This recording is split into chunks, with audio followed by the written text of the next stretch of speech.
আমি গতকালকে ক্লাস 3 ছাত্রদের সঙ্গে আলোচনা করছিলাম যে সবচাইতে পবিত্র কোরআন শরীফের বড় সূরা কোনটি।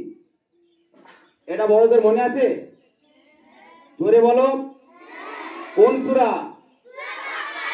আজকে হলো সূরা বাকারা।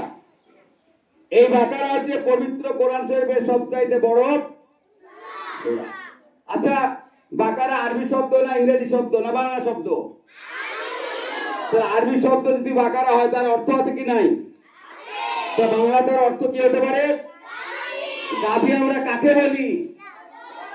কোন গরুকে? গাই গরুকে, যে গরু দুধ দেয়। আস্তে আস্তে কেন? যে গরু, সেই গরুকে বলা হয় গাভী।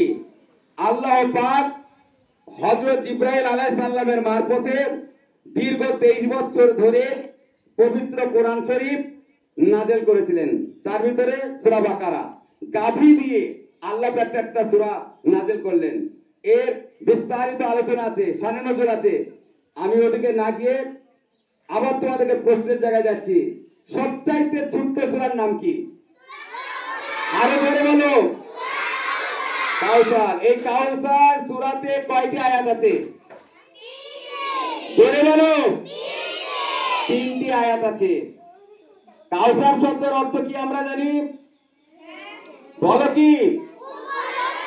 আরে বলে বলো। আচ্ছা বলো তো, এই কূপ বা ঝর্ণা ইহকালের না পরকালের? এই পরকালের যে কূপের পানি, এই পানি আল্লাহ পাক কাদেরকে পান করাবেন? Very good. এই পৃথিবীতে যারা কোরআন এবং হাদিসের পথে যারা চলবে, কোরআন এবং হাদিসকে যারা অনুসরণ করবে, আল্লাহ পাক ওয়াদা করেছেন কাল কিয়ামতের দিনে, যে দিনে সূর্যের মুখ হবে 9টা। ভালো করে শুনে রাখো, সূর্যের মুখ কয়টা হবে? সেই 9টা সূর্যের প্রচন্ড তাপ একদম মাটি তামাটা হয়ে যাবে, মাথার মগজ গলবে, পচিনাতে মানুষ হাবুডাবু খাবে।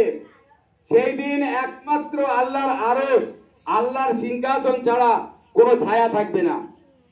হাজার হাজার কোটি কোটি মাইল দূরে সূর্য, তাই আমরা সূর্যের তাপ গ্রহণ করতে পারি না। সেই দিন যদি 9টা সূর্য হয় আর 1 হাত উপরে যদি সূর্য থাকে, তাহলে অবস্থাটা কেমন হবে? সেই দিন আল্লাহ পাক ওয়াদা করেছেন, আমি ওই সমস্ত বান্দাদেরকে, ওই সমস্ত বান্দানীদেরকে আমি হাউজে কাউসারের পানি পান করাবো যে আমার কোরআন আর নবীর সুন্নাত মোতাবেক জীবন যাপন করেছে। আমরা তাহলে করব? আমরা সেইভাবে জীবন যাপন করব?